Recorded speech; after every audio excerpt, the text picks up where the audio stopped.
Hello বন্ধুরা, তোমরা সবাই কেমন আছো? আশা করি তোমরা খুব খুব ভালো আছো। আমিও খুব ভালো আছি। এই দেখো, প্রথমবার তোমাদের সামনে আজকে আম মাখা নিয়ে এসেছি। আমটাকে আমি কেমন করে মাখছি দেখো। ছোটো ছোটো করে প্রথমে আমি আমটাকে কেটে নিয়েছি। কেটে নেওয়ার পর ধুয়ে নিলাম। ধুয়ে নেওয়ার পর গ্যাসটা কম হিট দিয়ে শুকনো খোলার মধ্যে আমি নিয়ে নিয়েছি 5টা শুকনো লঙ্কা, একটু জিরে, একটু সর্ষে, একটু ধনে। তারপরে দেখো, এটা আমি ভেজে নিয়েছি। হালকা ভেজে নেবে, বেশি ভাজবে না। বেশি ভাজলে না তেতো হয়ে যাবে। তারপরে দেখো, আমি এটাকে এখন বাটবো।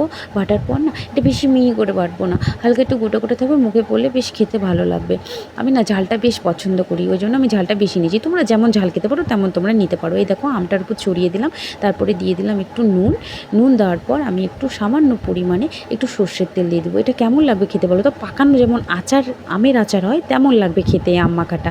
দেখো, এবার আমি হলুদ দিয়ে দেবো। হলুদ দিলে না কালারটাও ভালো লাগে দেখতে, খেতেও বেশ মজা লাগে। তারপরে দিয়ে দেবো চিনি। চিনি না দিলে কোনো টকই স্বাদ হয় না। টক ঝাল মিষ্টি বেশ ভালো লাগে খেতে। আমার জিভে জল চলে আসছে এখন আমি বলছি তো।